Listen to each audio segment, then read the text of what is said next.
Foi. Então tá, gente, sejam todas bem-vindas, todos bem-vindos, bem-vindes. É uma alegria sempre estarmos aqui juntos para conversar sobre essa obra que foi um presente de Paulo Freire, próximo aniversariante, para os professores, para as professoras, e é uma obra que, né, condensa tantas noções, tantos conceitos, tantas palavras geradoras de tantas reflexões. Então, hoje a gente tem o Lucivaldo Paz de Lira com a gente, pedagogo do Instituto Federal de Jundiaí, atua em projetos de educação, cultura, ecologia e cidadania em vários estados do nosso país, e a Andréia Luiz Arantes, diretora da Escola Municipal Domingas Camim, em Uberlândia, Minas Gerais.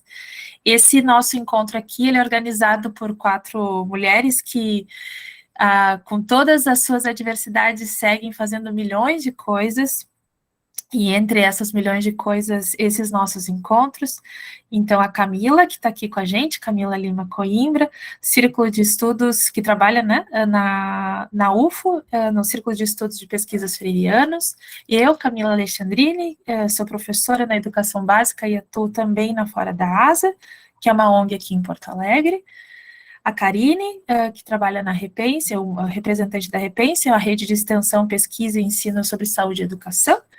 E a Liana, que está aqui também com a gente, a Liana Borges. A Karine disse que também vai entrar daqui a pouco.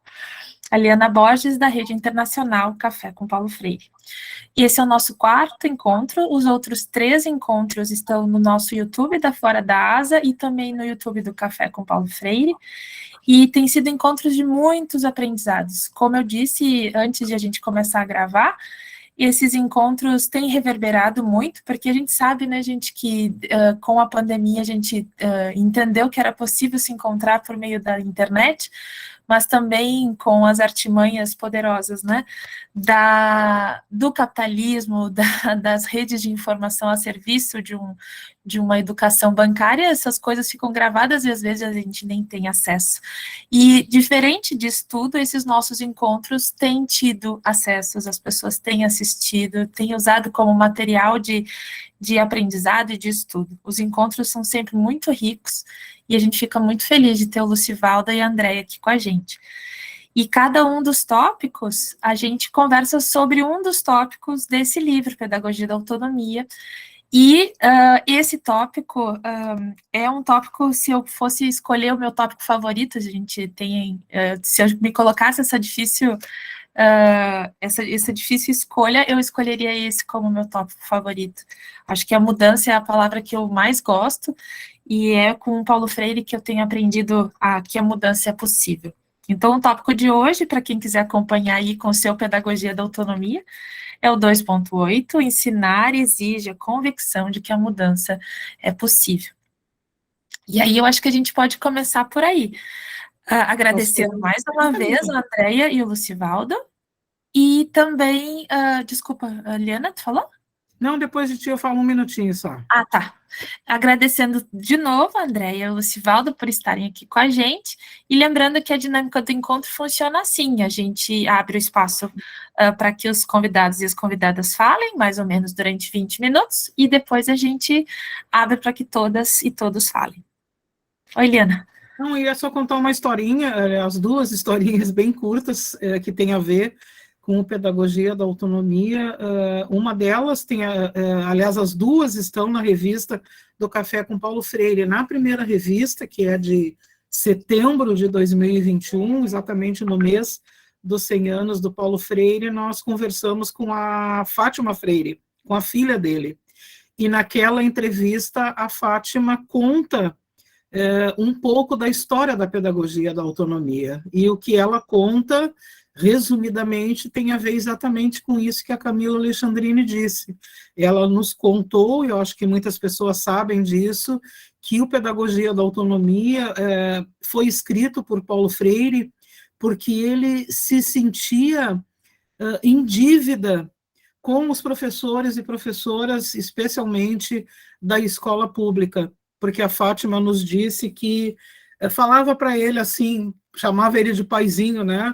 Paizinho, teus livros são muito difíceis, tu escreve de um jeito muito complicado, é preciso, ela usou a palavra, traduzir um pouco essa tua linguagem, e diz que foi nessa pressão dela de que ele pudesse escrever um livro de um outro jeito, de um outro formato, que levou a fazer a pedagogia da autonomia. E agora, na revista do Café, que vai sair, acredito que dia 19 agora, a gente está com a revista pronta para colocar no ar, nós conversamos com a Edna Castro de Oliveira, que faz o prefácio do Pedagogia da Autonomia. E a Edna também conta isso, né? Ela conta essa história de que ele se sentia em dívida com os professores e com as professoras, e ela também contou em que contexto que ela foi convidada para escrever o prefácio, né? E ela contou que quando ele convidou-a para... na verdade, não era o prefácio que ela ia escrever, né? Era a orelha, porque nas primeiras edições, aquela de papel jornal não tinha orelha, e aí virou um prefácio, né? Porque a editora não publicava orelha, mas, enfim, isso é um parênteses. E ela conta também que, além dele dizer que tinha essa dívida, que ele também queria que fosse um livro de um preço muito baixo, de um custo muito baixo. Quem comprou as primeiras publicações deve lembrar, né, que aquele de papel jornal custava mais ou menos R$ 3, R$ 4, depois foi para 5, e agora eu acho que passa dos 20, né? E que ele queria um livro de bolso, um livro barato, e que as pessoas, as professoras e os professores pudessem ler em qualquer circunstância, no ônibus, no metrô, caminhando na rua, enfim, né?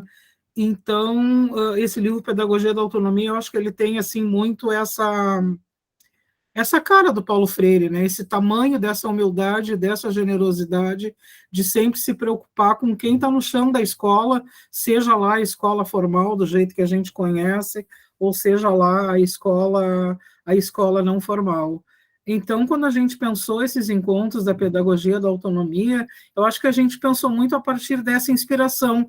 Como é que a gente pode trazer pessoas para contar, desde a sua experiência, como é que vive a pedagogia freiriana, né? Como é que vive a pedagogia da autonomia. Então, por isso, essa mistura, assim, né, Camilas, a Karine não está aqui na sala ainda, mas a Karine também, essa mistura da gente ouvir esses relatos, que são mais do que relatos, são testemunhos das práticas escolares e também das práticas não escolares, né, Lucivaldo? Então, acho muito legal esse momento da gente estar aqui fazendo essa partilha e essa escuta das experiências de vocês. Era isso.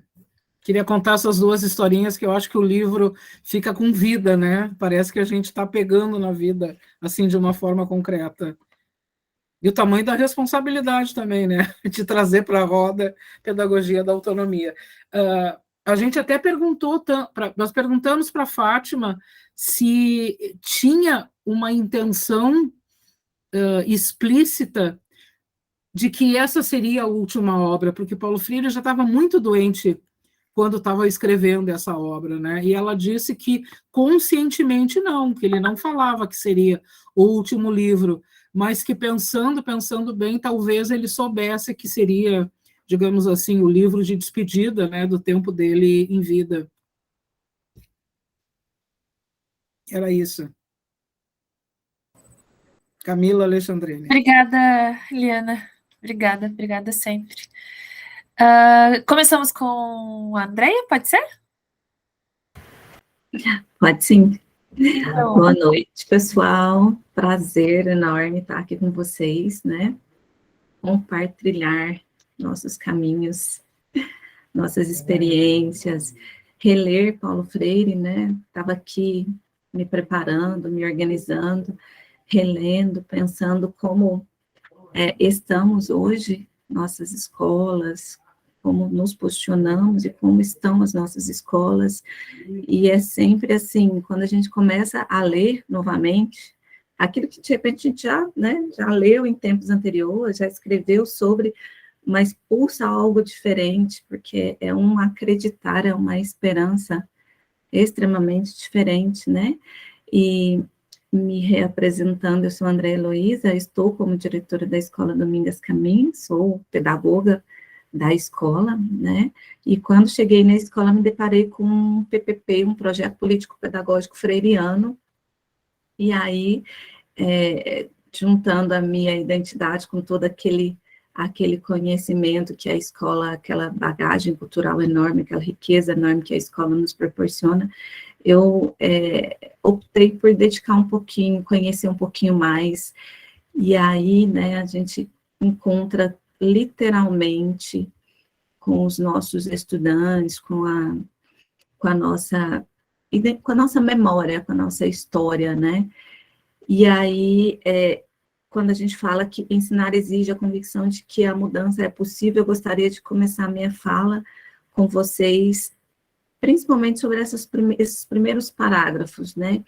Um dos saberes primeiros, indispensáveis a quem, chegando a favelas ou a realidades marcadas pela traição ao nosso direito de ser, pretende que sua presença se vá tornando convivência, que seu estar no contexto vá virando estar com ele, e é o saber do futuro como problema e não como inexorabilidade.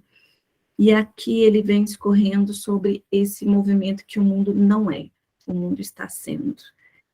E Paulo Freire ainda vai interpretando a nossa história mais abaixo aqui, dizendo que não sou apenas o objeto da história, mas seu sujeito igualmente. No mundo da história, da cultura, da política, constato, não para me adaptar, mas para mudar. No próprio mundo físico, minha constatação não me leva à impotência. E assim, quando eu cheguei, a Camila fez o convite, eu cheguei, peguei o livro para ler e consegui vislumbrar todo esse movimento no nosso dia a dia, principalmente quando a gente não só fala num PPP, a gente vivencia esse PPP, tudo começa a mudar interiormente dentro da gente, né? Vou compartilhar com vocês um pouquinho aqui a minha tela, para a gente poder fazer uma troca, né?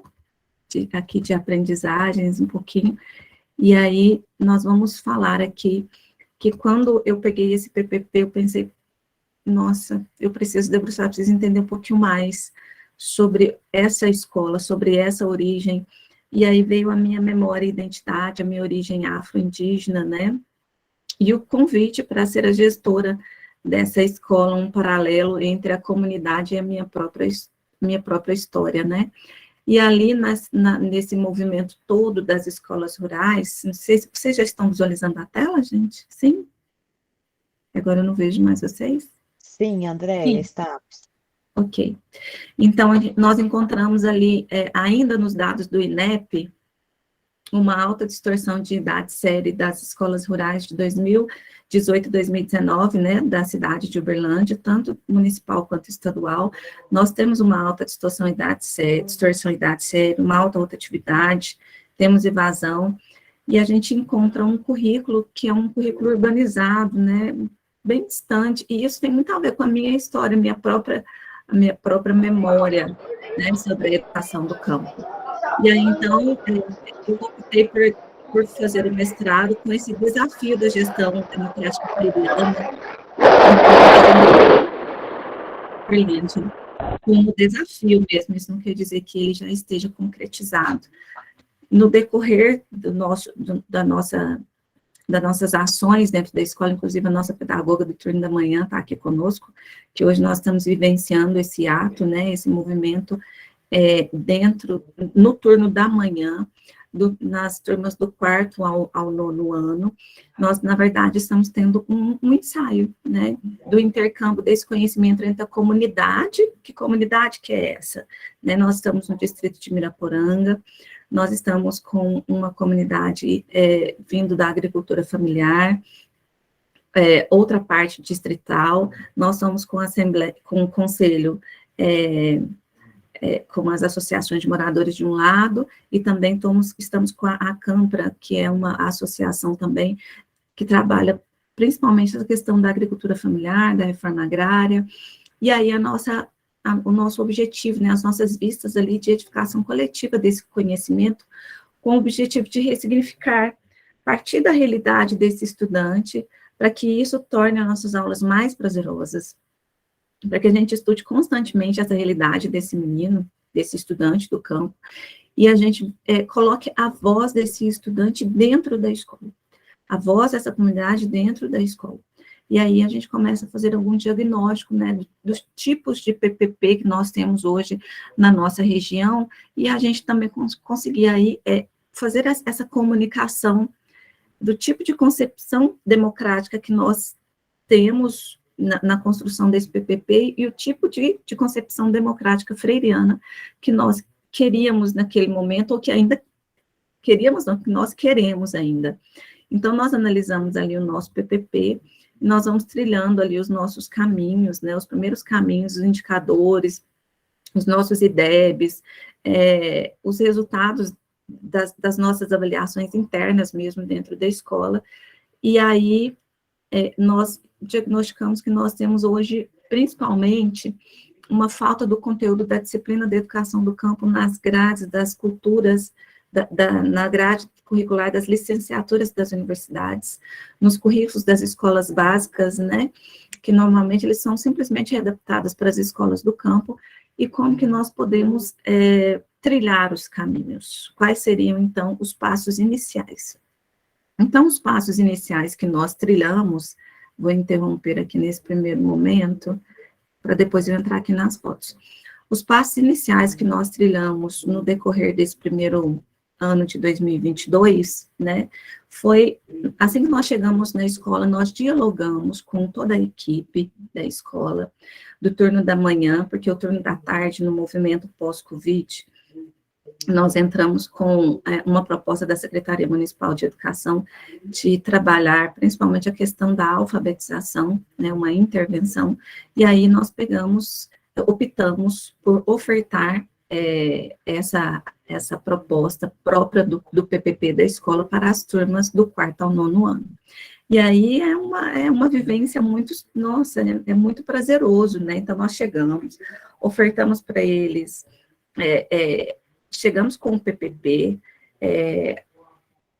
trocamos ali os nossos conhecimentos sobre a comunidade, elegemos o Grêmio Estudantil, os conselhos escolares, dando voz para essa comunidade, e também voz para os professores, para que eles conhecessem essa comunidade e optassem pelos projetos que eles gostariam de participar. E, enquanto gestora, eu me propus, junto com toda a equipe gestora da escola, a fazer parcerias que estimulassem esse movimento da educação do campo dentro da escola. E aí eles optaram por partir da agricultura familiar, né, dos meninos, e nós montamos a horta na escola.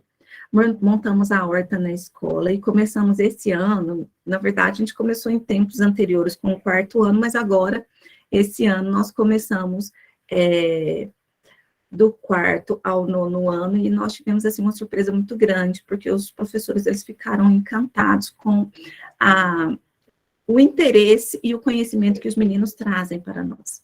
E aí, o que acontece? Nós fizemos um projeto transdisciplinar, onde os meninos, eles vão para a horta, eles fazem todo o estudo lá do português, matemática, história, geografia, ciências, arte, literatura, inglês, todo na horta. Eles trabalham a parte prática. Nós temos um técnico em agropecuária, da Secretaria de Agropecuária, que ele é liberado para nós 2 vezes na semana. Ele vai na escola e faz todo esse movimento, né? Então, lá a gente estuda. Vou compartilhar aqui com vocês novamente, né? A gente estuda com os meninos desde o movimento inicial, deixa eu compartilhar aqui com vocês, inicial da horta, que é o preparo do solo. Então, lá nós fazemos a análise do solo, nós temos parceiros que são próximos, enfim, a gente envolve toda a nossa comunidade, né? E aqui eu vou abrir um pouquinho as fotos para vocês. Esses parceiros, eles chegam na escola, nós temos do Movimento Sem Terra, os que vão lá, que eles aram o nosso espaço, deixam lá tudo organizado para nós. Nós temos aqueles que vão para poder ajudar a gente na análise do solo, porque aqui os meninos, eles começam a entender o que é que nós temos no nosso solo e o que é que nós precisamos trabalhar, né? Vamos começar aqui nessa imagem. Ver se eu consigo colocar ela maior aqui para nós. Então, aqui eles fazem a análise do solo, né? E os meninos fazem aqui, por exemplo, o estudo em ciências da tabela periódica, do solo em geografia, né? A professora de ciências também faz tudo a questão da distribuição da água nesse movimento para poder começar a organizar aqui o preparo dessa horta. Aqui eles já começam a receber o resultado da análise da horta, que eles fazem o estudo, esse aqui é o técnico, né? Eles já começam o estudo, isso são as aulas no turno da manhã, à tarde, eles da própria comunidade voltam para poder cuidar da horta. Aqui eles já começam o estudo da matemática, porque eles começam a estudar o espaço, eles começam a estudar a geometria, eles começam a estudar também o movimento de translação, de rotação, de sombra, quanto tempo que essa horta vai poder ficar na sombra, eles começam a estudar também os dias da semana, então, todo esse movimento transdisciplinar. Aqui eles já estão adubando, porque eles já receberam o resultado da análise e eles já receberam quais seriam as propostas de que eles teriam que colocar aí os nutrientes, né, entre a questão da saúde alimentar. Aqui eles foram no CEMEP para poder fazer uma exposição do trabalho, aqui acontecem as primeiras colheitas, né, aqui eles estão colhendo, aqui já é o vídeo, vou pular, aqui nossa festa cultural contou toda a história do distrito, a chegada do Bartolomeu na região, porque o Miraporanga é considerado um marco zero, então a gente fez toda a nossa festa junina contando essa história, esse resgate, essa identidade, esse movimento afro, esse movimento indígena, né, então a gente fez a dança indígena, os índios correndo, à medida que Bartolomeu ia chegando junto com os escravos, valorizamos aí a questão da história deles desbravando, mas quem desbrava mesmo é a nossa origem afro, contamos a história das mulheres em todo esse movimento, né, da nossa festa, e depois a nossa tradição local, que é a nossa moda de viola caipira, ali vocês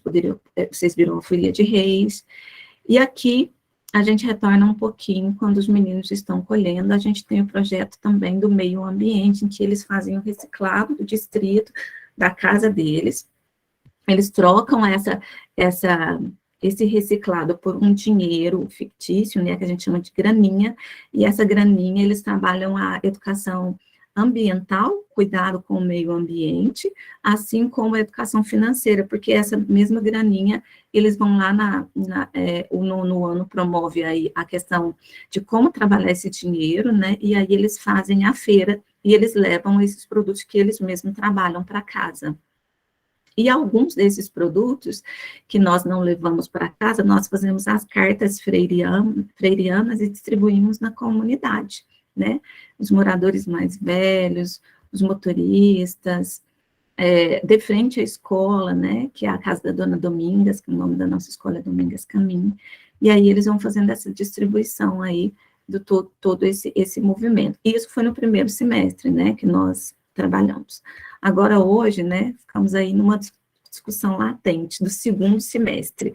Segundo semestre, nós vamos, chamamos os meninos, tivemos o feedback, né, e tivemos aí já o resultado das primeiras planilhas do resultado do rendimento dos meninos, da elevação dos resultados das taxas de rendimento deles, e tivemos também nesse primeiro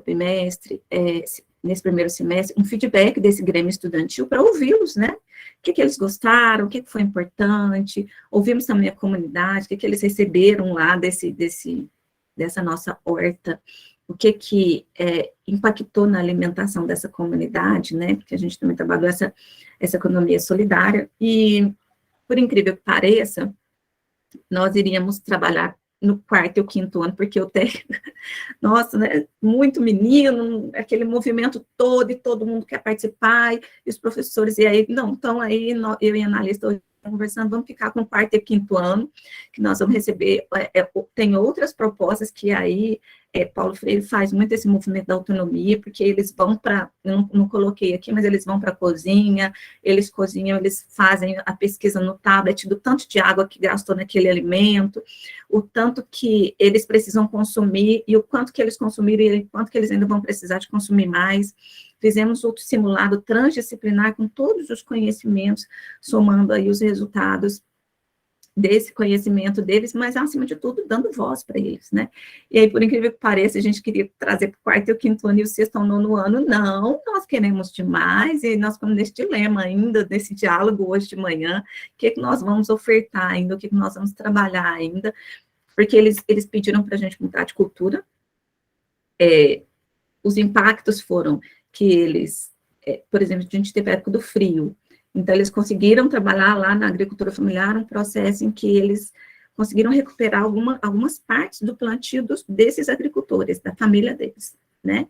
Durante o frio, aquela quebra, então levantar de madrugada, então isso é um impacto na nossa própria comunidade.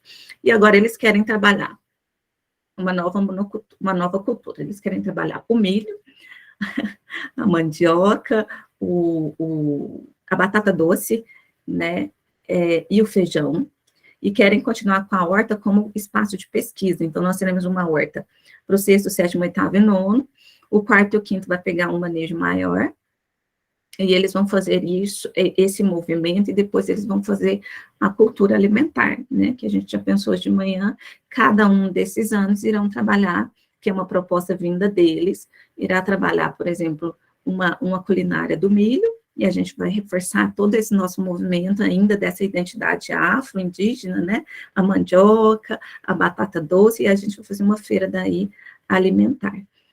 E quais são os impactos, né, quais são os movimentos que nós vislumbramos em todo esses projetos em que nós acreditamos nessa comunidade, né, nós acreditamos nessa identidade, garantir para eles um direito à aprendizagem com qualidade, fortalecer a nossa relação da escola com a comunidade, fortalecer ainda mais essa gestão democrática e participativa de maneira que eles vivenciem isso, em que chegará tempos em que eu ou qualquer outro gestor que passe pela escola, isso fique como vivência, e que eles aprendam a vivenciar esse movimento democrático e participativo, e que ele não saia desse cenário, dessa comunidade, desse movimento, dessa escola do campo, e que isso fortaleça esse trabalho coletivo, não como estímulo ao capitalismo, mas ao empreendedorismo, de maneira que a comunidade ela se fortaleça e faça com que esse alimento chegue para nós, espaços públicos de escola, de hospitais, e não como concorrentes, mas como fortalecedores dessa economia solidária, humana, que eles comecem a se perceber como sujeitos de aprendizagem, não como objetos, né, nesse contexto econômico que nós vivenciamos. E aí, um dos resultados que nós conseguimos, e eu considero tão importante essa troca de aprendizagem, esse diálogo aqui com vocês, porque acaba que fortalece o nosso trabalho do lado de cá, né, a Selma, nossa pedagoga que está aí, porque a gente vai no dia a dia, você vai, nossa, dia principal, meu Deus, será que eu estou conseguindo chegar nesse caminho, que é nessa proposta tão grande, e aí, de repente, a hora que a gente começa a dialogar aqui, aí cai um pouquinho a ficha, né, nós conseguimos, nesse movimento, nesse diálogo do PPP, com a comunidade, trazer o ensino médio para o distrito de Miraporanga, porque eles ficam 3 horas, 2 horas e meia para chegar na escola em Miraporanga. Em Uberlândia, então, é 3 horas para sair de Miraporanga, para chegar em Uberlândia, para voltar 3 horas da tarde, se estudar à noite é madrugada, não tem como na casa deles, porque a van não chega na porta da casa, chega até na porteira, né, então, na madrugada, tudo isso é mais dificultoso, ainda mais para nós, mulheres, então, tudo isso dificulta. E uma das boas notícias, né, que eu vou estar compartilhando aqui hoje com vocês, é que o ensino médio vai entrar, que à noite vai entrar a EJA para o ensino médio, vai entrar mais o 2º ano, e a gente ainda está recebendo aí um diálogo da secretaria com a nossa comunidade, começar o PEMEA, que é o programa, agora chama PEMEJA, né, de alfabetização de jovens e adultos. Então, isso fortalece o nosso diálogo, o nosso movimento de estar na comunidade, mas de deslumbrar caminhos de participação ativa da comunidade, né? A nossa frequência, que que os meninos amam esse movimento, então a gente não fica 4 horas e 25 minutos somente ali absorvendo conhecimento, então é esse movimento em que eles apresentam, eles têm a voz, e isso faz com que eleve a frequência dos nossos estudantes, eleve também a motivação que nós tivemos, essas quedas pós-pandemia, esse emocional nosso, né? Então, os professores se sentem engajados, se sentem participativos, ouvi-los, dar voz para eles e ofertar. E também, de repente, se eles não quisessem trabalhar também a agricultura familiar, ou não quisessem trabalhar também essa nova mudança, mas que eles se sintam parte desse projeto, ou sujeitos, né, e que eles, participativos da forma que sempre foram, eles se sentem, não se sentem tão resultados desse processo pós-pandêmico que nós estamos vivenciando.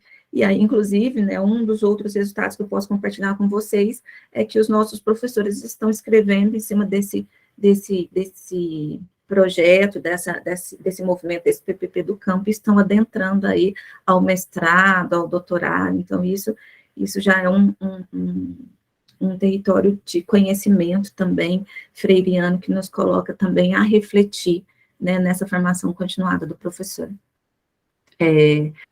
A questão da evasão do turno da manhã, ela acontece muito com a questão do plantio, né, os plantios nos nossos derredores, e a gente acaba tendo, junto da secretaria, aí, um movimento em que a gente faz de tudo para poder organizar essa questão da avaliação desse estudante, né, junto à inspeção escolar, para que ele não migre, ou ele saia da escola e tenha evasão, sem que ele tenha concluído aí essa questão dos bimestres, para que esse menino não fique no movimento de uma distorção ou de uma evasão, e que isso prejudique a vida desse estudante. E, por fim, nós temos aqui, a nossa escola é uma escola aberta, né, não temos esse movimento de violência, porque é um espaço bem, é até interessante dizer, né, muito, no turno da manhã acontece muito isso, os pais, eles entram na escola, os meninos vão lá, eles cuidam da horta, o turno da tarde também, mas os pequenininhos, quando eles chegam, a gente ainda precisa fazer esse movimento de cuidado com eles até ali o primeiro bimestre, mas depois eles já conseguem compreender bem, então a gente tem lá os nossos cuidados de proteção, mas é uma escola extremamente aberta, os meninos não têm esse movimento de fugir da escola, a gente sempre brinca, né, aqui os meninos não fogem, eles amam a escola, estão sempre lá, sempre participativos, e também eles têm um movimento, como de muita participação, eles fazem um estudo no distrito. Então, na porta da escola a gente tem um riachinho, eles estudam a água, eles estudam o solo, todo esse movimento ele é bem aberto e bem tranquilo no nosso diálogo também com os estudantes. E a gente não poderia deixar de falar, assim, por fim, que a escola, como é muito próxima da comunidade, hoje, por exemplo, teve vacinação na escola, esse movimento da vacinação, ele foi aberto não só para os estudantes, mas para toda a comunidade do distrito, assim como do campo, e eles entram na escola, fazem todo esse movimento, e também nós tivemos uma chamada do CRAS, itinerante, com atendimento psicológico, da assistente social, e também de oferta de trabalho para essas mulheres, a partir do momento que a gente vai deslumbrando esse currículo e vai tendo esse contato direto com a comunidade. Porque assim a gente vai estabelecendo esse laço participativo da família. E aí nós vamos fazendo, principalmente, esse movimento de garantia de direito do estudante, né, desse sujeito do campo, dentro da escola. E aí nós vamos nos construindo, nós vamos tendo voz, tendo vez, e a gente vai tecendo caminhos, mesmo num cenário que a gente sabe que não, às vezes não é tão propício, mas nós vamos vendo, nós vamos construindo, nós vamos talvez tendo essa convicção que o Paulo Freire tanto nos fala, né? Essa mudança ela é possível, mas ela é interior, ela começa no nosso interior. Então, muitos movimentos que nós estávamos no círculo, né, Camila, eu vou deixar um depoimento para Camila, dizendo que quantas vezes eu me peguei, a gente lendo, falando, nossa, meu Deus, mas como o Paulo Freire propôs essa autonomia aqui, no chão da escola, e de repente a gente espera ela ali, né? E ela está aqui, ela está pulsante, ela é possível, é uma convicção.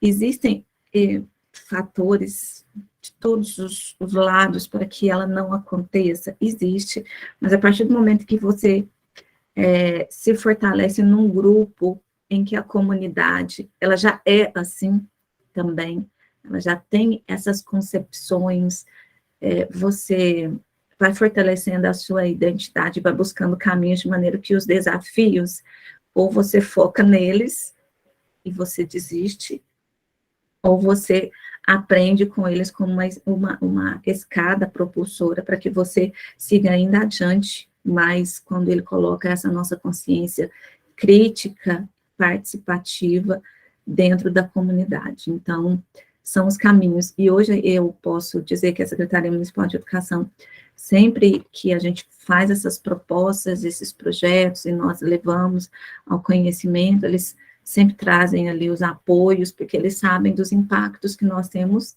na aprendizagem, na comunidade, enfim, nos resultados que a gente vai colhendo no decorrer dessa nossa história. E o PPP da escola é realmente uma proposta, ele não está pronto, ele tem um esboço, ele tem um caminho, e ele tem um diálogo que ele é tecido com formulário que a gente envia, com link, mas, acima de tudo, com o movimento da comunidade dentro da escola, que é isso que é a característica maior que a gente acredita, né, na construção dessa comunidade aí da Escola do Campo.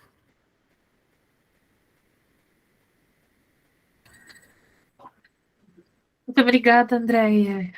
Que bonito ouvir. Enfim, eu não paro de pensar nas diferenças, no meu caso, da minha escola, né, de uma das minhas escolas onde eu trabalho, e o quanto a comunidade se faz falta na escola onde eu trabalho. E o quanto tu fala, né, de uma comunidade que estrutura a escola. Que bonito ouvir. Porque por mais que a gente começou, acho que ainda não estava gravando quando a gente comentou que quando a gente volta para esse texto, há uma esperança, eu não sei se já estava, foi tu que falou agora no começo, Andréia, que quando a gente volta para esse texto, né, existe uma esperança aí muito viva e diferente. Eu acho que não haveria como ser professora, diretora, trabalhar com isso que a gente trabalha se não houvesse essa convicção, mas ao mesmo tempo é muito legal, né, saber que além da convicção, ela é concreta, né, é uma esperança que se concretiza. Então, muito legal mesmo ver as fotos e que linda aquelas alfaces, eu amo alface, que linda aquelas alfaces, muito lindo mesmo. E também fiquei ecoando muito, assim, eu ando muito musical e eu não parava de ouvir o Belchior cantando, né? Então, amar e mudar as coisas nos interessa mais, né? Então, que bom saber que essa mudança, ela é difícil, mas é possível. Muito lindo. Vamos ouvir o Lucivaldo para depois abrir para as perguntas? Lucivaldo. Minha gente, eu tô até com medo de falar depois desse depoimento tão bonito da escola, mas é importante agradecer, cumprimentar, boa noite a todas e todos.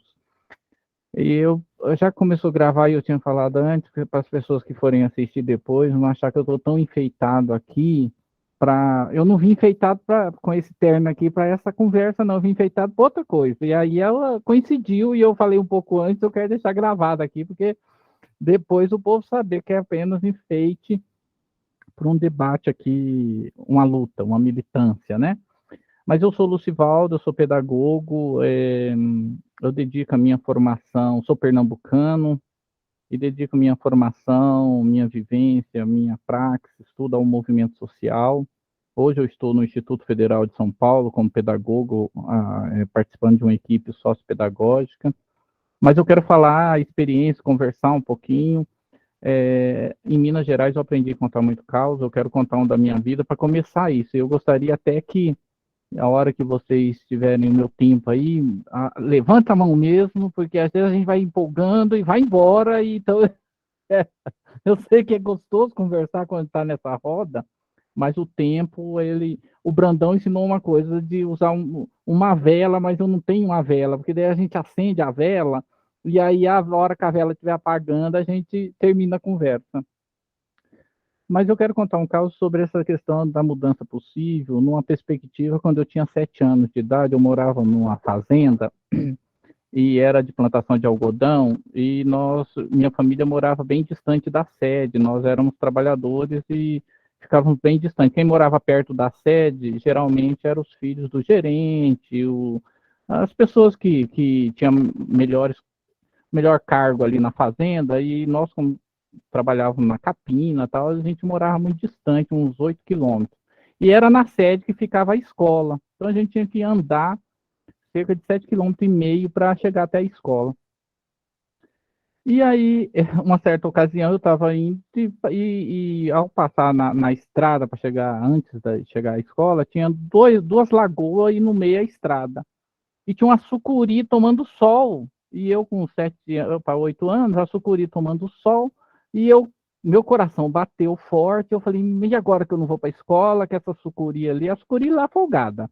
E eu tocando a sucuri, e hoje eu sei que era um risco que a sucuri podia me atacar. Mas aí a sucuri nada de sair, eu falei, bom, eu vou ter que sentar aqui e esperar essa sucuri. E bom, demorou mais ou menos 1h20, e a sucuri ainda lá, e nada de acontecer, e a escola passando, a aula acontecendo, e veio um trator, eu falei, agora a salvação chegou. Subi nesse trator e falei, agora essa sucuri vai morrer, porque esse trator vai passar em cima. E aí eu quero ver essa sucuri que fez eu esperar tanto tempo.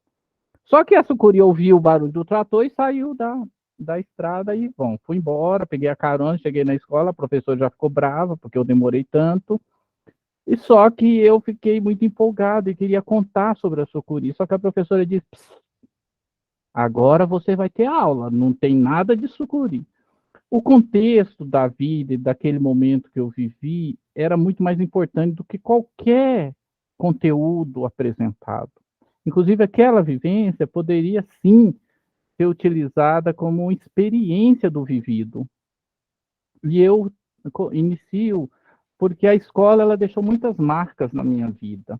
E morar distante já era dizendo, você pode desistir, aqui não é seu lugar, o seu lugar é no outro espaço.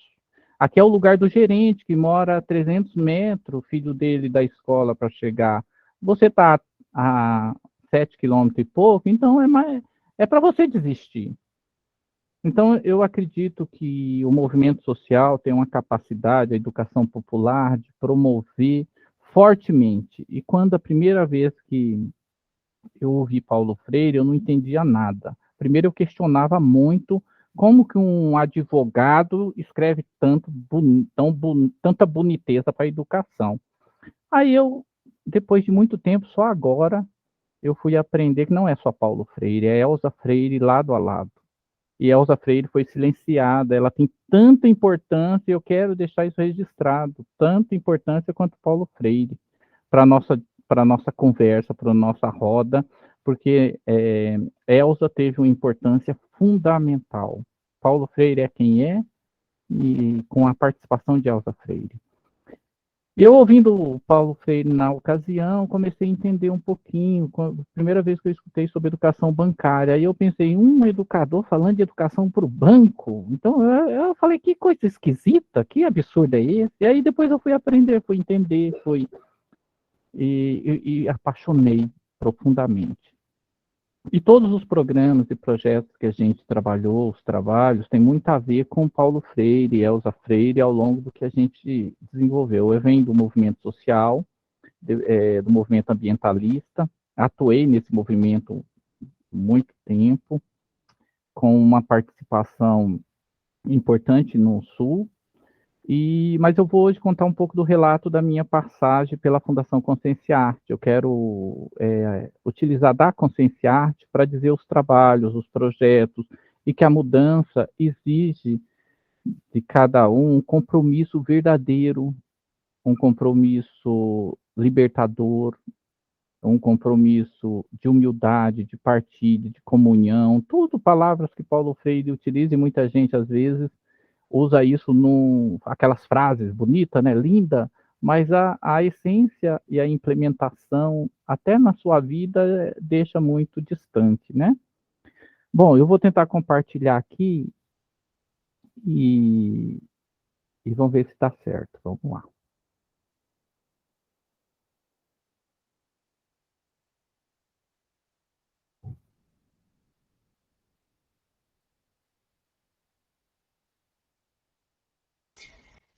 Estamos vendo. Ah, perfeito. Olha, aí essa imagem da Consciência Arte, a foto, o menininho e a menininha com a flor, eu amo essa imagem da Consciência Arte. É uma fundação que atua em Minas Gerais. Eu trabalhei nessa instituição durante 16 anos da minha vida.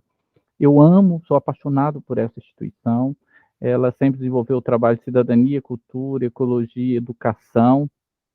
É uma instituição que nasceu do movimento social. Na época, o Almir Paraca, ele pensou essa fundação, foi vereador do PT e aí doou o salário de vereador, criando o projeto Consciência e Arte, aí virou essa fundação, que é uma fundação muito linda. Vamos ver se eu consigo, vou passando aqui. Vamos lá, pera lá. E aí, falando de algumas experiências, uma das experiências interessantes é a Escolinha Consciência e Arte. É um projeto que nós iniciamos na época, perguntando para as crianças que ficavam na rua. Aí eu perguntar, mais algo importante que fala muito na obra de Paulo Freire, a pergunta. O que as crianças trocariam pela rua? Aí as crianças falaram capoeira, futebol, natação.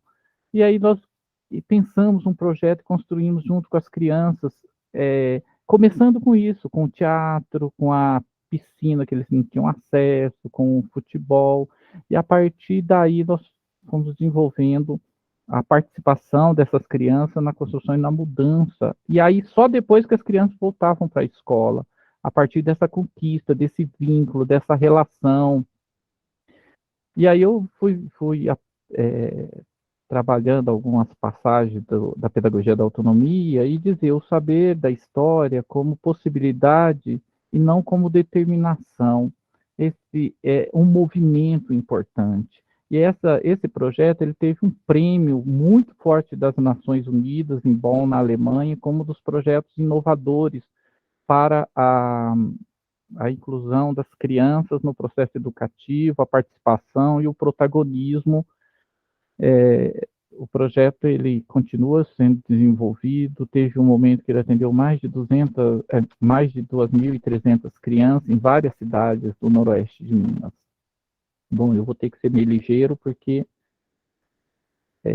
arte e cultura, a gente sempre pensa nos círculos de cultura, então tem sempre uma interação dos trabalhos, daquilo que é desenvolvido nas atividades com as crianças, e aí foi criada uma caravana de arte e cultura que viaja nos bairros, passa pelas comunidades, e com esse ônibus aqui chamado Expresso da Cultura, que tem uma biblioteca, computadores, e isso para nas comunidades mais isoladas. Às vezes em Minas, em algumas regiões, a gente tem que viajar 180 quilômetros de terra para chegar até aquela comunidade.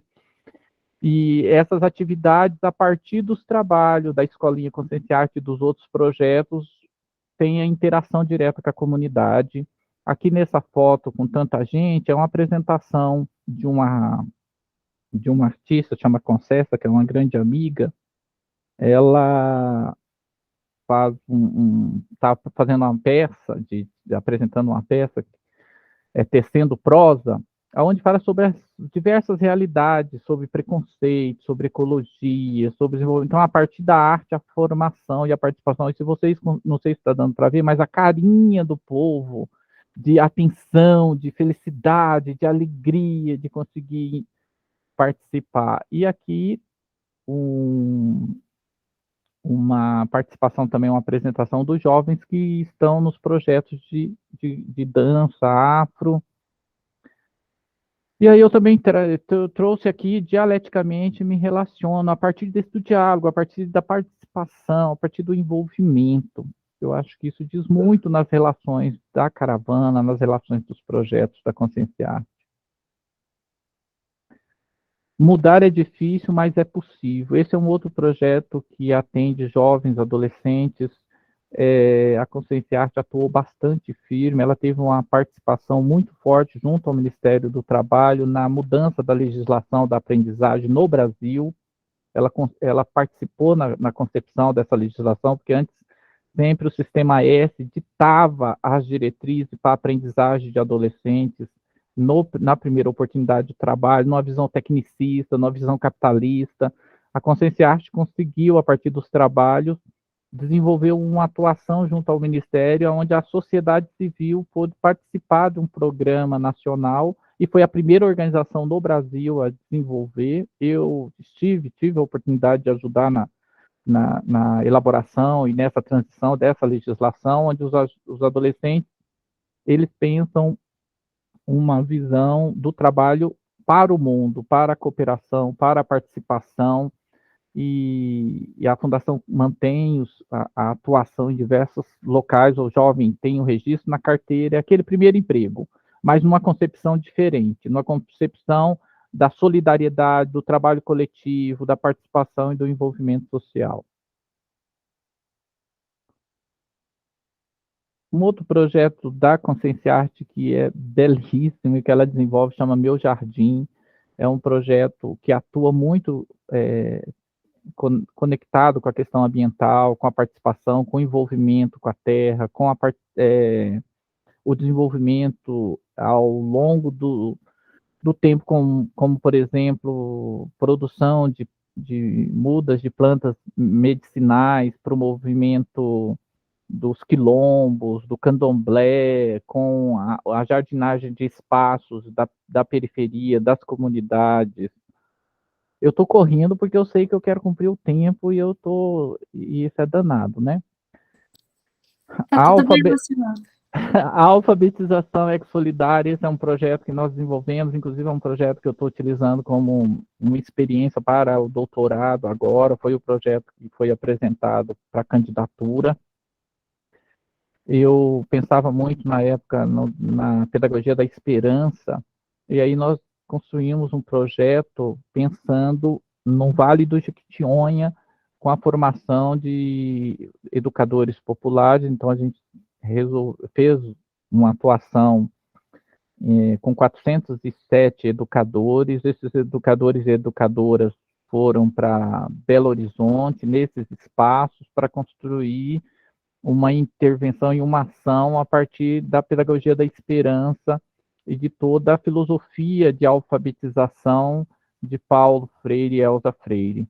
E aí, a partir dessas experiências e desses debates, dessas trocas, cada educador e educadora retornava para o Vale do Jequitinhonha para desenvolver aquilo que tinha sido construído coletivamente nas suas comunidades.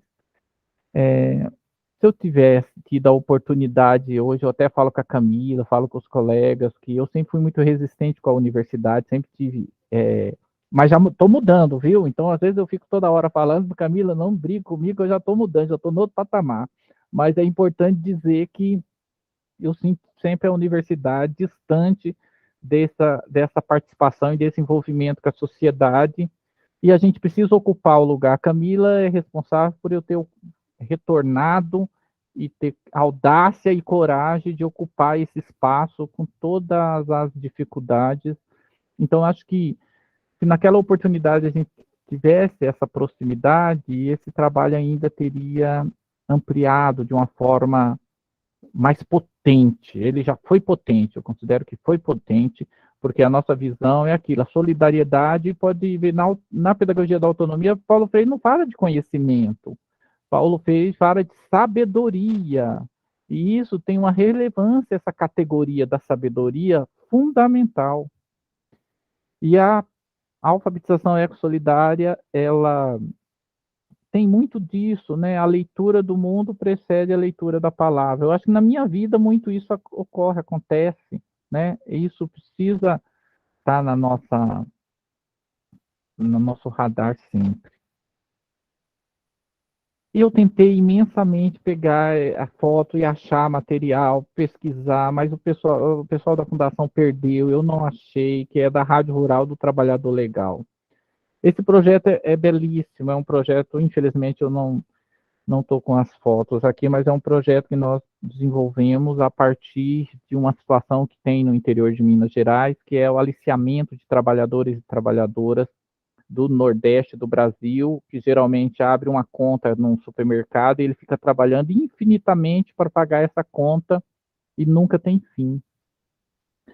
E a Consciência Arte desenvolveu um projeto que eram combis, que tinham estrutura de rádio, e um educador e uma educadora junto nessa rádio, e ia para as propriedades desenvolvendo uma rádio mesmo, com uma comunicação bem acessível, bem elaborada, para formar. E os trabalhadores pediam música, e tinha toda uma pedagogia, um desenvolvimento a partir dessa construção conjunta.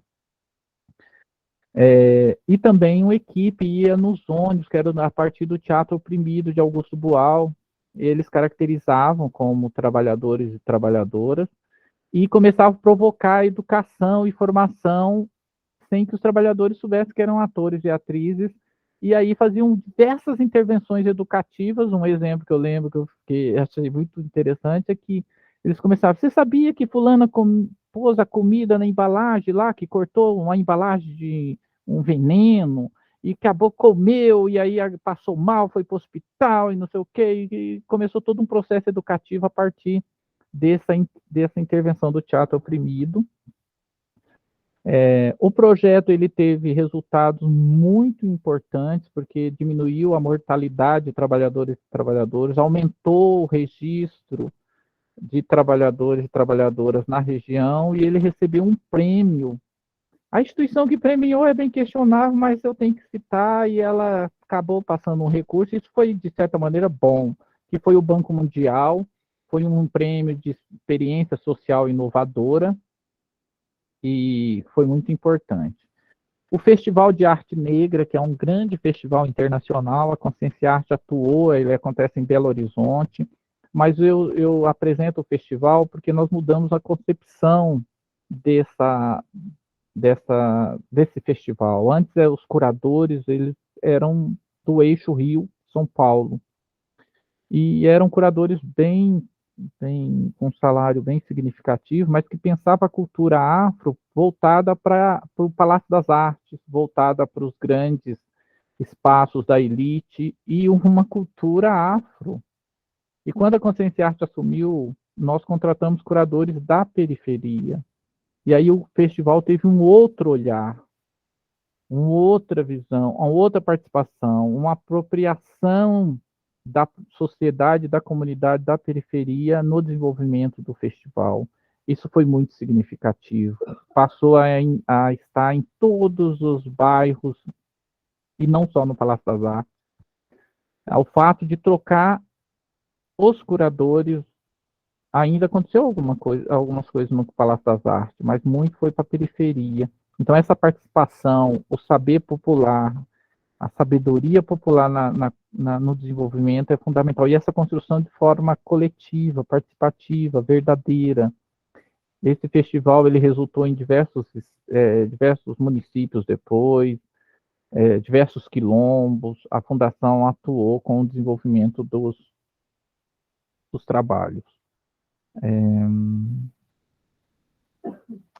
E, para finalizar, eu quero falar da minha atuação de um projeto no Instituto Federal. A partir dessa experiência em Boituva, eu fui nomeado lá em Boituva, e tinha uma grande dificuldade da participação da comunidade no Instituto Federal de São Paulo. Pouca adesão de estudante, a comunidade distante do Instituto, e nós criamos uma participação do Instituto dos Professores e Professoras junto a uma cooperativa de catadores.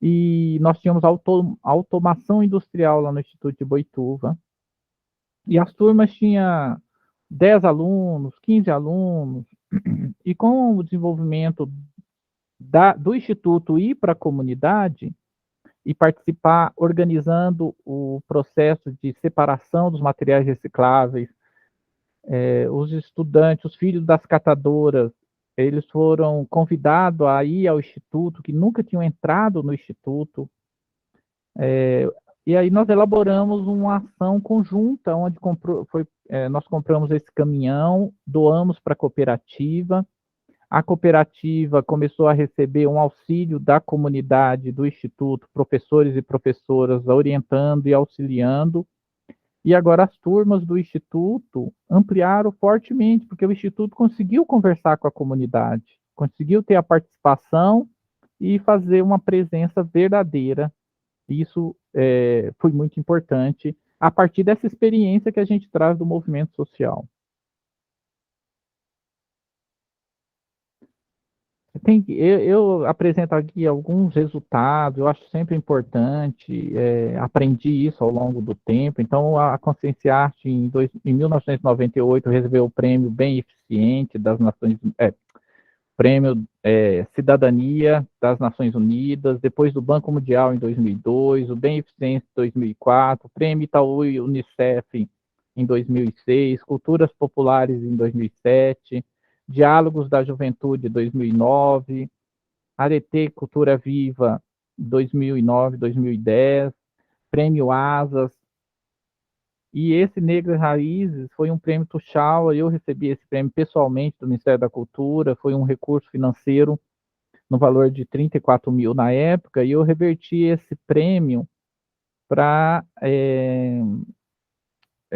encontros e diversas agendas para a formação do movimento social ao longo das comunidades. Eu lembro, só para finalizar, de que quando no documentário Amarelo, a Emicida fala que tudo que nós temos é nós e está tudo interligado, eu lembro sempre de uma situação que nós tínhamos uma liderança quilombola e uma trans, e que a comunicação, a luta, a sinergia era tão violenta e tão forte que quando o Emicida apresentou, eu lembrei imediatamente desses momentos. Então, acho que isso faz muito daquilo que a gente daquilo que a gente constrói, das lutas que a gente está tendo nesses momentos, de tanta importância da esperança, porque não está fácil, né? A luta é muito importante. Então, agradecer imensamente a oportunidade de estar aqui e quero dizer para vocês uma última coisa, me permitam. Eu quero dizer o quanto que essa menina Camila Lima é importante e importante no sentido de transformação. Ela vai ficar brava, mas eu vou contar.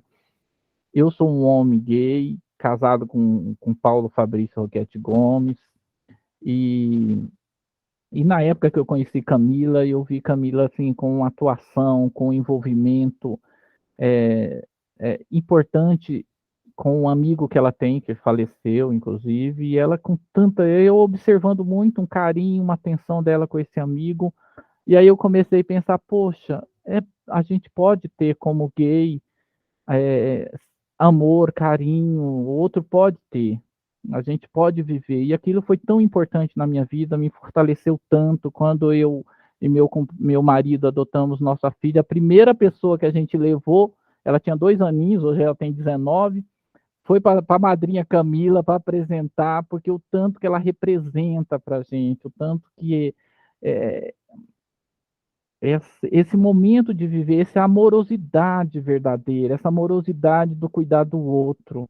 Então eu quero compartilhar isso com vocês, partilhar isso com vocês, porque hoje eu tenho força, resistência, luta, muita amorosidade, muita esperança, porque eu senti amado por Camila naquele momento que era tão importante para mim, o tanto sofrimento que eu já tive por ser um homem gay e por sentir livre, porque eu pude sentir o amor. Então eu quero dedicar esse momento, essa partilha, a essa pessoa tão linda que eu amo tanto, que tem tanta importância na minha vida. Obrigado, gente.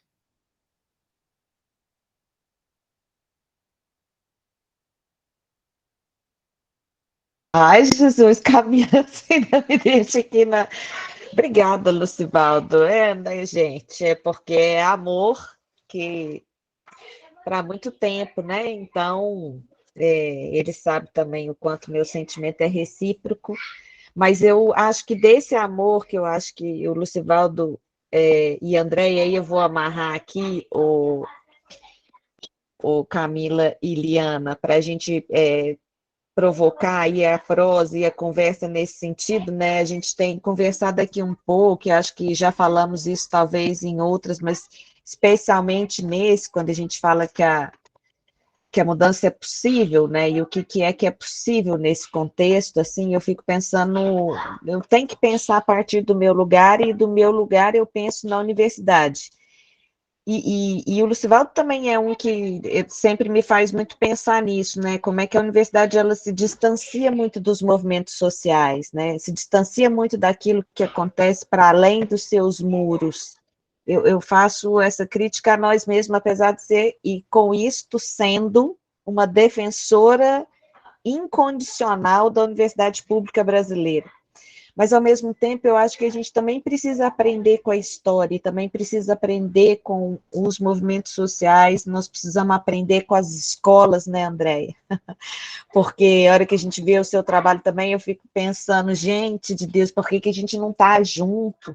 Para a gente perceber isso, quais ausências nós temos nos cursos de licenciatura, o que falta, como é que nós podemos aproximar esses dois universos formativos, que a gente teria muito mais condição de fazer o que hoje também é muito objeto da minha indagação, assim, acadêmica e científica, que é esse distanciamento da teoria com a prática, né? E eu acho que o distanciamento está no momento em que a gente se encastela, se enclausura, se fecha, acha que o conhecimento que nós temos na universidade, ele é super poderoso e de fato não vai transformar, né? Que aí eu tenho que trazer o Freire aqui, porque foi nele que eu li isso, né? Que a praxis é que é revolucionária. Não é só o conhecimento por si, o conhecimento em si não transforma, transforma à medida que a gente também age com, né? Então, agradecer as palavras, dizer que nessa hora que vocês falam, eu fico mesmo, assim, que toda vez isso me esperança nessa ideia de que a gente precisa ainda sonhar como desafio para a gente fazer, né? E a gente tem um longo caminho ainda para pensar nisso. Como é que eu faço sempre essa crítica, essa crítica no sentido dessa análise, né? De que as escolas rurais, elas são urbanizadas, gostei do termo que você usou, André, só que ao mesmo tempo, mas e as universidades? As universidades nem reconhecem. Nós, no município de Uberlândia, que a Andréia que contou a história da escola dela, nós temos 13 escolas consideradas escolas de zona rural. O curso de pedagogia da Universidade Federal de Uberlândia, que é a única federal em Uberlândia, não tem sequer uma disciplina sobre educação do campo. Enfim, então, obrigada, e passo aí, porque senão eu falo demais.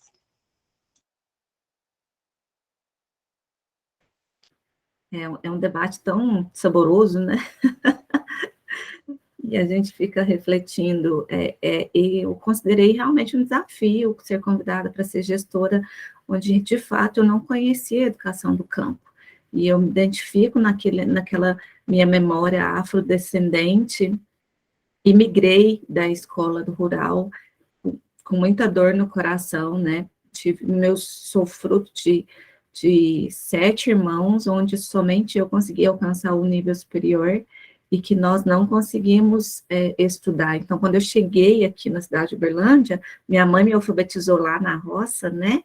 E quando eu cheguei, eu fui colocada na terceira série, porque eu sabia, porque lá minha mãe cantava comigo aquelas fábulas indígenas, aquele movimento todo, minha avó índia, então todo aquele movimento.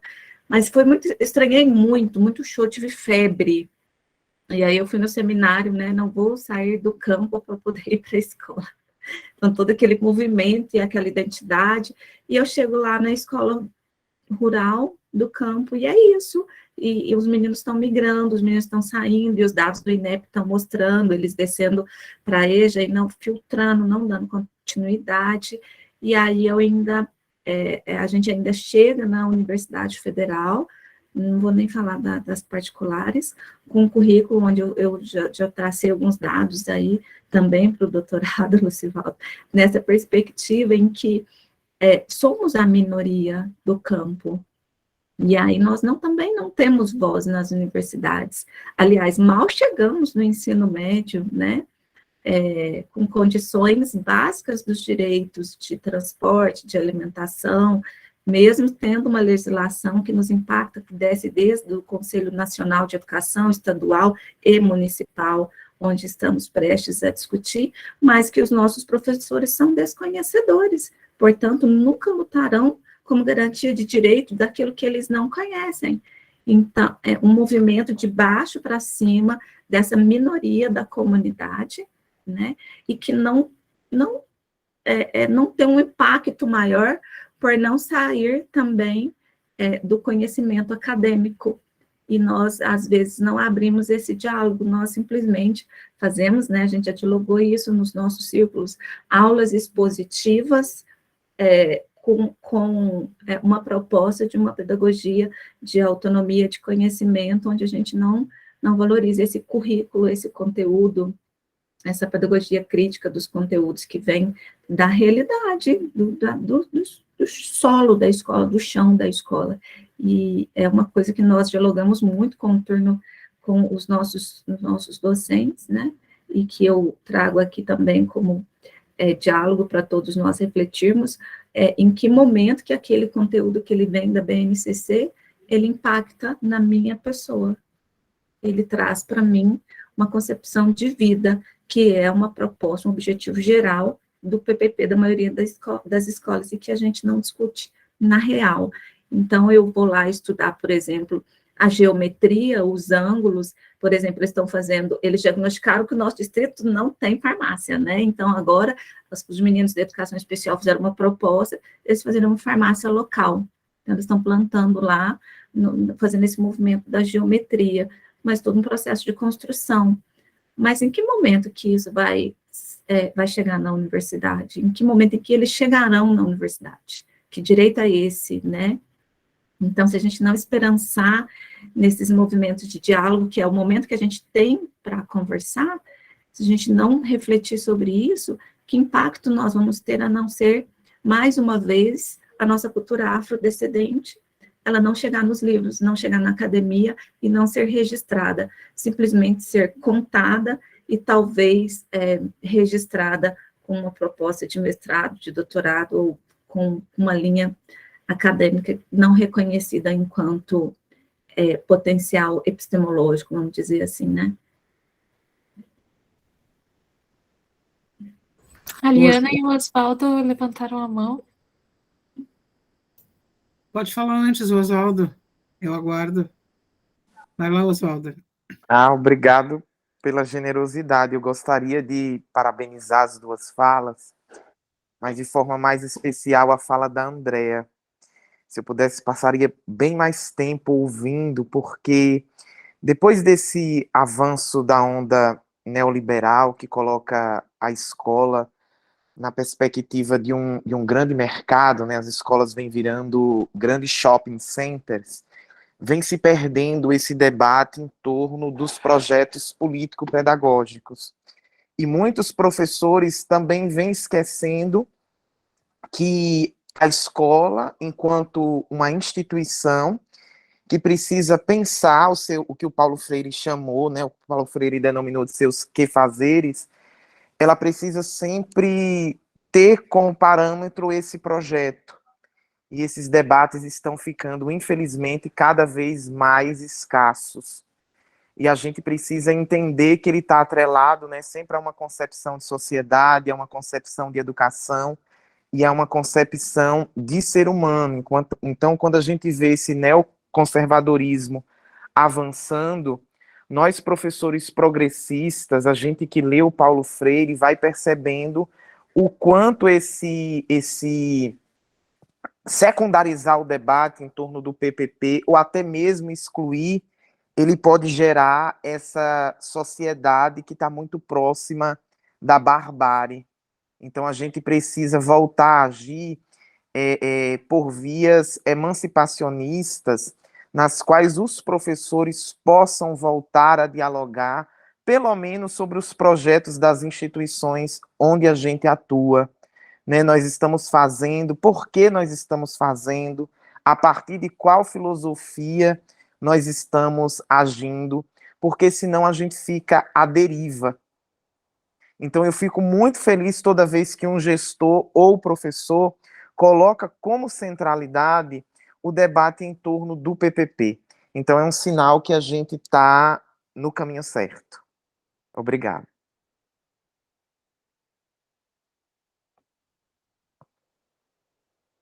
Não, são três reflexões bem rápidas. Uma delas diz respeito exatamente a essa ideia de que mudar é possível, mas antes da gente dizer que mudar é possível, Paulo Freire colocou uma outra palavra antes. Paulo Freire disse mudar é difícil, mas é possível. Né? Essa possibilidade, ela existe, mas é necessário assumir a dificuldade em relação à mudança, né? A mudança é um processo e ela precisa de um grande esforço, né, de todas as pessoas que se alinham no mesmo campo, na mesma perspectiva, para defender um conjunto de políticas sociais, para defender os direitos humanos, para defender a natureza e para enfrentar as dificuldades. Então, é verdade, é possível, mas é muito difícil. E eu acho que a gente, nesse momento do país, a gente está vivendo exatamente o quão difícil é. Né? As dificuldades, elas não se ampliaram por acaso. E aí eu fico pensando uma coisa para compartilhar com vocês, que é o seguinte: quando nós, né, militantes progressistas do campo de esquerda, educadores e educadoras populares, professores e professoras, ativistas sociais, enfim, estou usando, né, algumas categorias bem amplas, quando a gente falava, e eu acho que muitos de nós ainda falamos, a palavra mudança, a gente usa mudança quase como um sinônimo de ética, de amor, de justiça, de direitos humanos, de utopia, de comida, de cultura, de educação, quase como se mudança tivesse esse conjunto de sinônimos. E eu acho que a gente precisa se dar conta de uma coisa: a mudança, ela tem o outro lado. O que a gente vive hoje também é uma mudança antiética, é uma mudança do desamor, é uma mudança do ódio, é uma mudança da morte, é uma mudança da negação dos direitos. Então, eu acho que a gente tem que se ligar para essa questão. A mudança não tem só um lado, a mudança, ela tem dois lados. Enquanto a gente achava que estava mudando e a gente dizia, mas como? Olha a inclusão, olha a Minha Casa Minha Vida, olha o SUS, olha as cotas, olha, né, a juventude entrando na universidade, olha, enfim, um conjunto de políticas públicas que a gente vinha mudando para um lado, do outro lado, um outro conjunto de pessoas que representam um outro projeto de sociedade, um projeto necrófilo de sociedade, também trouxe a sua mudança. Então, eu fico pensando o quanto será que a gente não foi ingênuo e ingênua de acreditar que a mudança tinha um lado só. E agora a gente precisa, na minha visão, adjetivar essa mudança. Eu quero mudar o quê? Para quem? E por quê? Porque senão fica... Bom, eu falo em mudança... De que mudança que eu estou falando? Entre nós aqui, a gente consegue entender de que mudança é, porque a gente está falando do mesmo lugar da história. Mas quando a gente vai conversar com aquela tia, com aquele amigo, com aquele companheiro, com aquela pessoa que faz uma defesa ao contrário do que a gente pensa, ela também fala em mudança. Não, tem que mudar o que está aí. Né? Então, eu acho que é importante a gente... adjetivar essa mudança, e claro que os relatos, tanto da Andréa quanto do Lucivaldon, colocam esses adjetivos e trazem, sem dúvida nenhuma, qual é o papel da escola e qual é o papel da educação nesse processo de mudança que a gente aqui está falando. E, por fim, a última coisa que eu estava tentando retomar, até aqui no dicionário Paulo Freire, que, na verdade, Paulo Freire usa muito mais o conceito de transformação do que o conceito de mudança. Para ele, os dois são equivalentes, mas ele se vale mais do conceito de transformação. Eu acredito que tem muito a ver com essa ideia das palavras que terminam com ação, né? Conscientização, humanização, libertação e transformação. Então, era a última questão que eu queria comentar com vocês. Muito bom.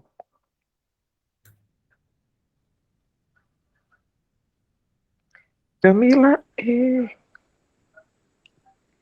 eita. Você está com... Eu não sei se o Lucivaldo gostaria de comentar o que a gente está trazendo. Lucivaldo, eu vi que tu ficou pensativo. Não, eu estou apreciando mesmo. Que bom. Não, eu fiquei pensando então, Lucivaldo, acho que eu te olhei e te me vi também. Eu fiquei pensando sobre isso que a Liana falou, porque sim, Liana, sempre uso a palavra mudança como sinônimo de ética, sinônimo de amor, sinônimo disso tudo que tu trouxe, porque, não sei,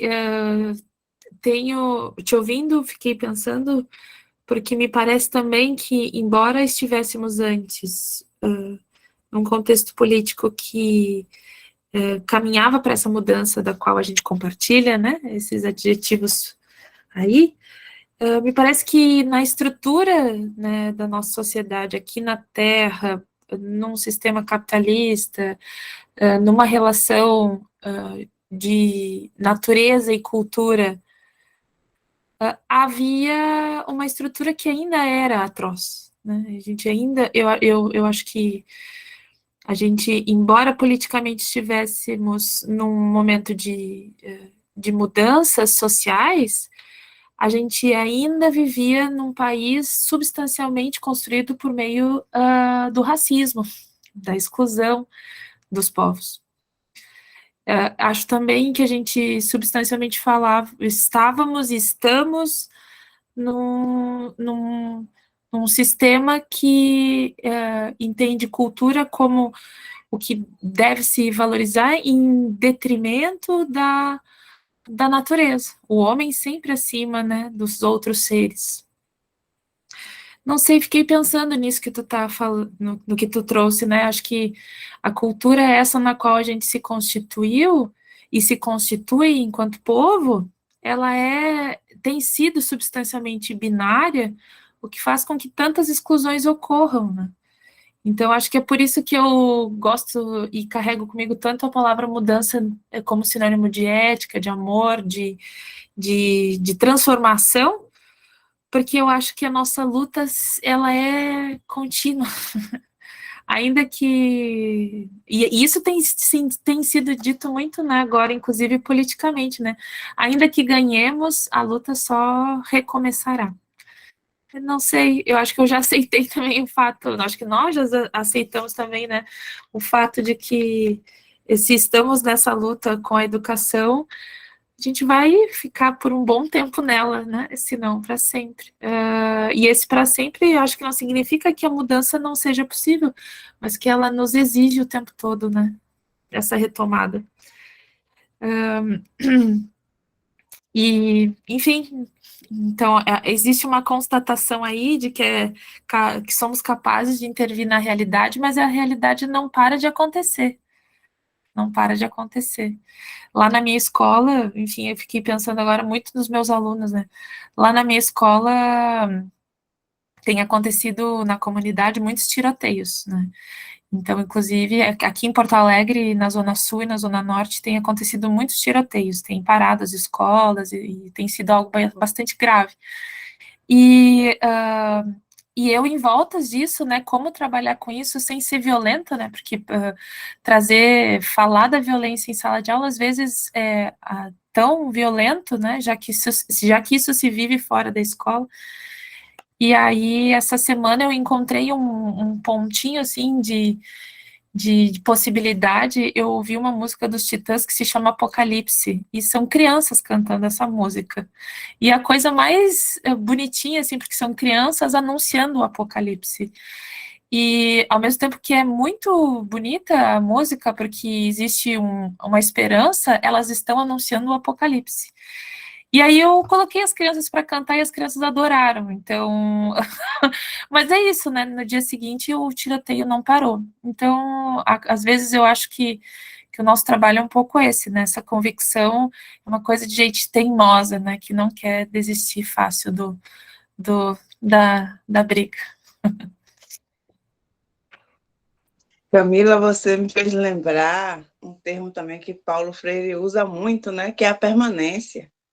A gente vai estar permanentemente nessa luta, especialmente por essas bases fundantes, né?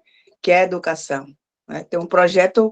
Existe um projeto para que isso não aconteça. Então, a luta não termina. É verdade, Mônica, é verdade. Eu acho que talvez seja achar essa música, Camila. Tô é bem olhando, linda, Apocalipse fiquei curiosa agora. É bem legal a música, gente, é bem Quem é, tu legal. sabe? É dos Titãs, é um lançamento novo, como dizia uma vendedora de Avon lá no meu bairro. É um lançamento novo dos Titãs. É bem legal a música, vocês vão gostar. Apocalipse é o nome. Apocalipse só é o nome da música. Uhum, é o nome da música.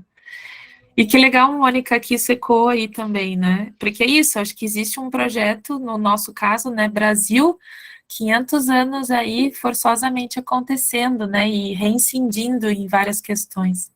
Que bom que a gente segue permanente, Mônica. Camila.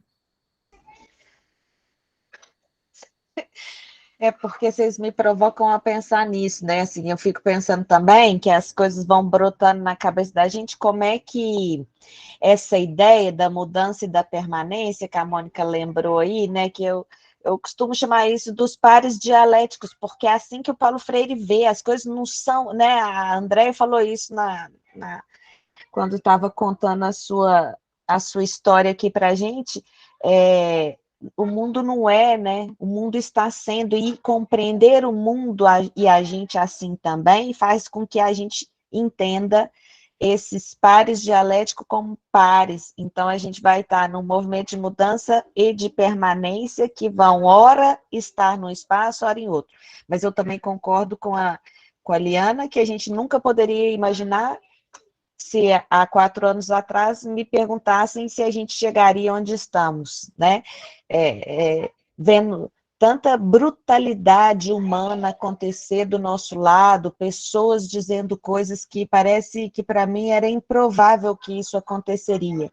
Mas aí me lembrou, e era isso que eu queria juntar, nem sei se depois vai fazer muito sentido, mas eu agora lembrei que tem também lá uma das falas do Paulo Freire no glossário do Memorial do Paulo Freire, Memorial Virtual do Paulo Freire, que ele diz que sonho é projeto. E aí eu acho que isso, para nós hoje, é uma referência que eu fico agarrada nisso, assim, porque tem muita gente, né, que faz uma crítica, dizendo que Paulo Freire era muito idealista, que isso não se materializa, que as ideias dele não são possíveis de acontecer, e eu acho ele muito concreto, muito real, muito é possível, porque eu vejo o sonho nesse sentido do projeto, porque é ele que faz a gente caminhar. Quando eu escuto a Andréia e o Lucivaldo aqui, eu falo assim, eu não posso fraquejar, agora eu vou ter que me enfeitar bastante, porque eu tenho que chegar pelo menos próximo de algum movimento que eu acho ser possível ser feito para que a gente possa mudar dia 2 de outubro e mudar também a Universidade Pública Brasileira, retomando a Universidade Popular no seu embrião, né, gente, que eu também sempre lembro isso. O Paulo Freire, para mim, também faz parte desse movimento, do movimento originário de uma universidade pública.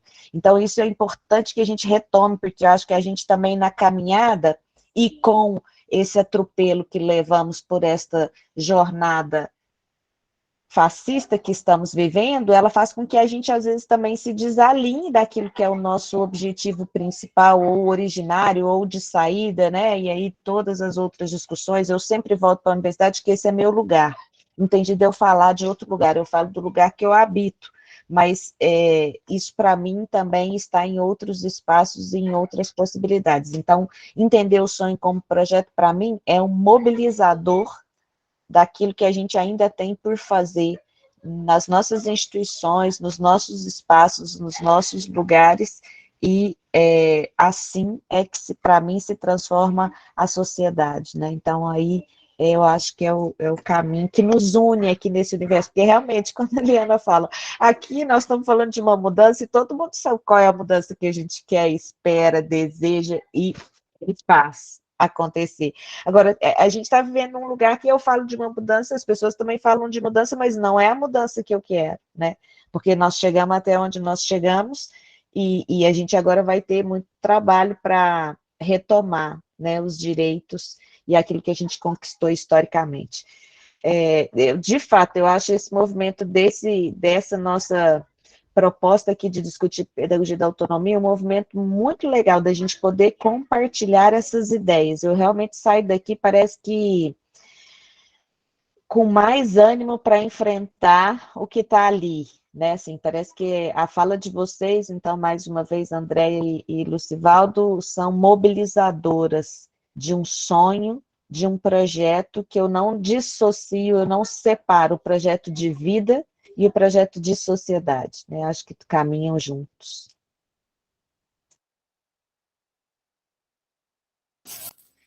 Que lindeza!